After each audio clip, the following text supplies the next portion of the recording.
pemirsa, kita hadir ini di segmen terakhir di mana kita memiliki kurang lebih waktu 10 menit lagi.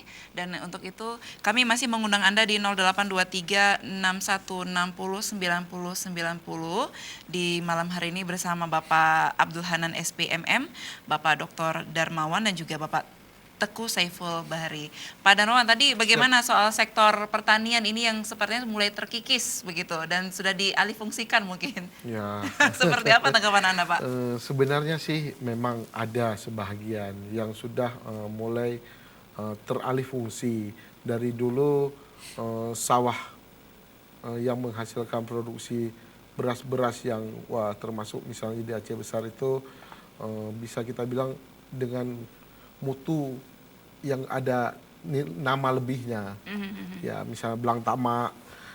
Tapi saat ini di sawah-sawah tersebut sudah tumbuh perumahan-perumahan baru. Iya. Dengan adanya program pemerintah itu rumah-rumah subsidi.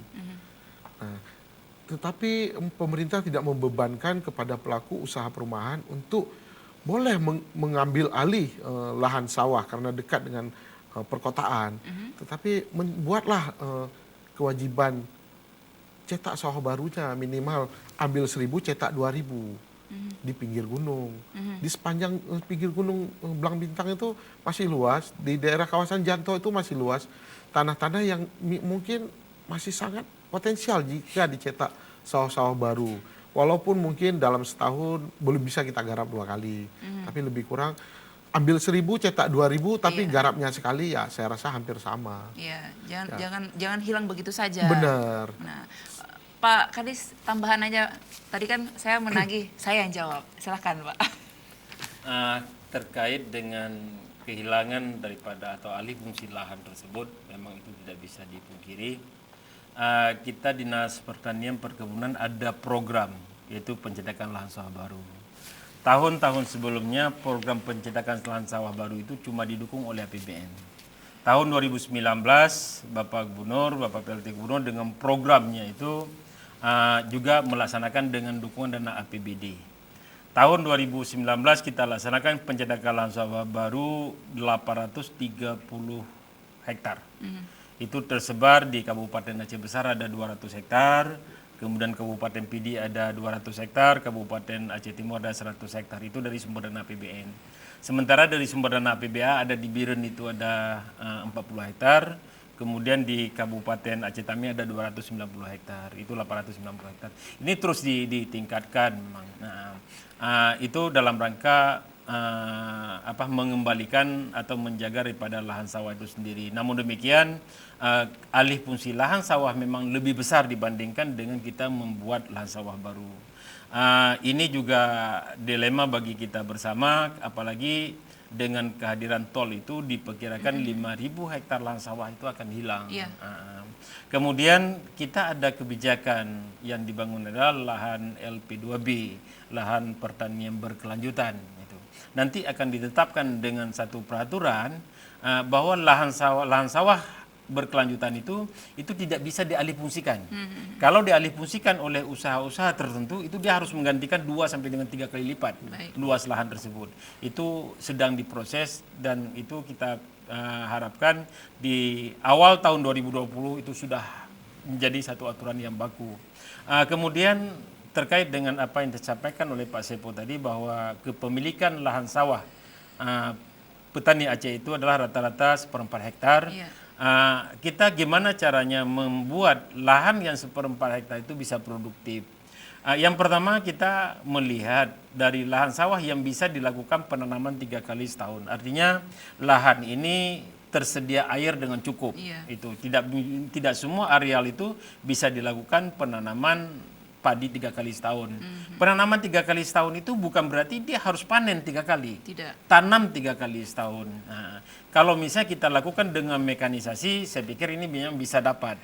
Dengan mekanisasi, full mekanisasi. Itu bisa dapat kita sampai dengan panen 3 kali setahun. Tapi karena mekanisasi kita masih terbatas, ini tidak memungkinkan saat ini. Dan ini juga yang kita coba giring anak-anak muda kita untuk ikut bertani. Ya, pada saat kita laksanakan kemarin itu, pada saat menanam menggunakan restran planter, kemudian pada saat memupuk dia sudah tidak menggunakan lagi hand spray yang zaman itu, kemudian dia pada saat panen juga menggunakan kombain, saya pikir itu adalah salah satu upaya untuk menarik petani-petani milenial untuk ikut bertani. Baik. Nah, ya. Kemudian juga tahun 2019 Dinas Pertanian Perkebunan kita juga sedang melakukan magang petani milenial. Tahun ini dan saat ini mereka berada di Songkhla, Thailand. Ada 20 orang, itu mereka alumni sarjana pertanian. Umurnya 19 sampai dengan 30 tahun. Masih muda-muda sekali. Saya nggak masuk. Ya. Terus kita berharap nanti sekembali mereka di sana itu mereka bisa mengembangkan bagaimana membudidayakan kelapa pandan di Aceh.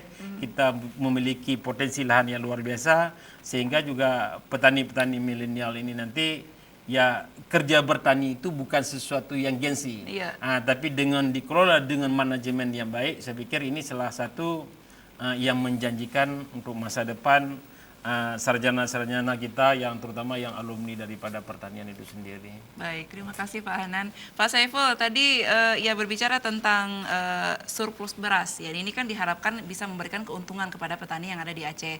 Nah, ini terkait dengan kaum milenial seperti saya yang sudah melewati umur 30 ya Pak ya. Jadi saya juga nggak punya peluang lebih harapan dari Pak Hanan tadi. Untuk Anda sendiri, bagaimana seharusnya untuk memberdayakan para milenial muda, khususnya untuk sarjana pertanian? Baik, yang pertama bagaimana membuat generasi milenial itu tertarik dulu. Iya. Ya kan?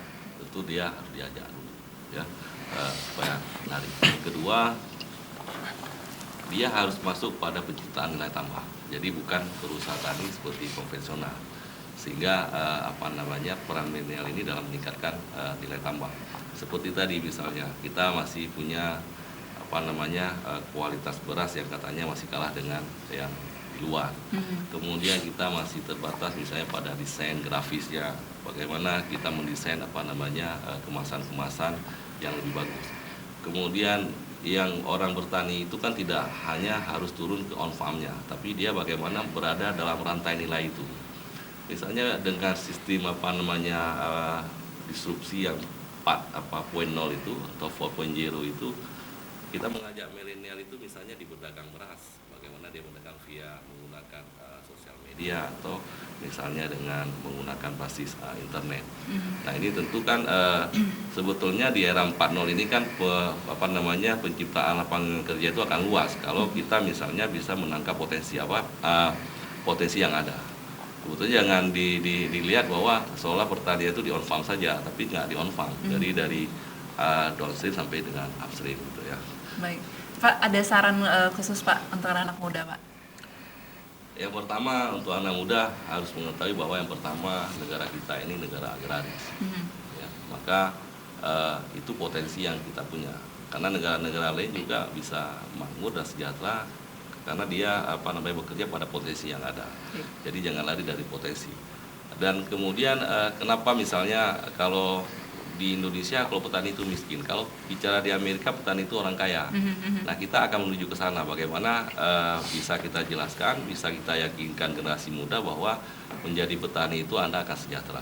Amin, mudah-mudahan ya Pak ya. Bapak Darmawan, ya bagaimana untuk kedepannya harapan terkait Perpadi Aceh agar lebih baik lagi Pak? Benar, harapan saya untuk kami para pelaku pengusaha penggilingan padi ini kedepannya pemasaran itu lebih terbuka. Apalagi pemerintah saat ini ada memanfaatkan fasilitas tol laut. Kenapa kita sia-siakan? Kenapa kita harus selalu berpatok penjualan harus ke Medan? Padahal dengan bisa kita sama-sama mengaktifkan tol laut itu dengan ada dukungan dari perbankan, mungkin kita bisa langsung suplai beras itu kebutuhan di DKI. DKI itu tidak punya sawah, bisa kita suplai dari Aceh dengan kita memanfaatkan tol laut. Tetapi dengan satu catatan, perbankan kami butuh dukungan. Kami tidak bisa jalan tanpa dukungan dari perbankan. Ini karena kirim 100 kontainer sekali jalan ke misalnya ke DKI. Kita satu kontainer itu 200 juta. 200 juta kali 100 kontainer. Nah, jadi butuh modal tidak sedikit. Baik, dan ini mudah-mudahan didengar oleh para pengusaha, khususnya juga dari perbankan. Betul. Ya Pak Kadis, giliran Anda nih Pak, harapannya terkait dengan Dinas Pertanian dan juga Perkebunan Aceh untuk kedepannya nanti pilot projectnya seperti apa Pak? Silakan. Yang pertama dalam hal peningkatan produksi padi kita melakukan intervensi di mana petani tidak melakukan penanaman. Pada saat musim rendengan sudah pasti petani melakukan penanaman secara menyeluruh. Tapi di saat musim gadu di mana petani nggak melakukan penanaman kita melakukan intervensi sehingga petani yang tadinya tidak menghasilkan itu petani bisa menghasilkan. Itu yang pertama. Kemudian yang kedua kami juga mengajak kepada pemerintah kabupaten kota ya kebijakan lepas ternak pada musim gadu itu sebetulnya jangan dibudayakan gitu ya. Jadi sehingga ada petani-petani yang barangkali lahannya itu di musim gadu tidak tersedia air dengan cukup, kita masih bisa melakukan penanaman jagung atau kedelai. Itu salah satu nilai tambah yang harus didapatkan oleh petani kita. Seperti disampaikan tadi, lahan kita sempit, kalau cuma sekali melakukan penanaman, ya memang tidak cukup. Yeah. Tapi petani kita harus melakukan penanaman 2 sampai dengan 3 kali. Kalau misalnya dia tidak ada air, ya tanam jagung atau tanam kedelai, sehingga nilai tambah itu bisa dinikmati oleh petani. Kemudian kami juga menyampaikan kalau persoalan hari ini petani milenial, bagaimana kita ingin mengajak mereka tidak terlibat di proses, tapi mereka juga ikut di on-farm-nya, ya. Karena hari ini kalau misalnya kita lihat petani yang ada hari ini adalah petani-petani kolonial ya. Yeah. Petani-petani kolonial yang udah kolot, dia sudah tua, umur di atas 50-an, baru dia bermain di sawah. Sementara yang hari ini muda-muda itu enggan dia. Tapi ayo kita gunakan dengan mekanisasi yang ada. Baik. Dengan mekanisasi saya yakin mereka juga bisa mendapatkan tambah. Kemudian apa yang disampaikan tadi juga bahwa nilai yang didapatkan oleh petani, misalnya hari ini harga gabah 5.200 ya atau 5.000 per kilogram. Kemudian nilai berasnya itu sampai dengan 10.000 per kilogram. Ini juga salah satu hal yang nilai tambah itu didapatkan oleh penanganan di pengolahan ini hampir sama dengan yang petani melakukan penanaman budidaya itu 3 bulan. Baik. Ini juga saya pikir harus dinikmati dan dirasakan manfaat oleh petani itu sendiri. Mungkin Baik, demikian. terima kasih Pak Hanan ya atas waktu Anda di Studio CTV. Ya baik, nah mari mulai sekarang kita dukung para petani Aceh, sejahterakan mereka dengan membeli dan juga mengkonsumsi beras dari Aceh karena juga rasanya luar biasa nikmat sekali ya Pak Hanan ya. Bisa dibandingkan dengan beras dari luar, rasanya juga lebih nikmat sekali lagi. Ya baik, terima kasih banyak untuk Bapak Abdul Hanan SP MM selaku Kepala Dinas Pertanian dan juga Perkebunan Aceh. Terima kasih untuk Bapak Dr. Darmawan. Sukses terus Pak untuk Perpadi Acehnya dan terakhir untuk Bapak Teguh Saiful Bahri. Mudah-mudahan saya bisa S2 Pak. Amin. Terima kasih banyak pemirsa. Saya Agus Yada pamit. Assalamualaikum warahmatullahi wabarakatuh.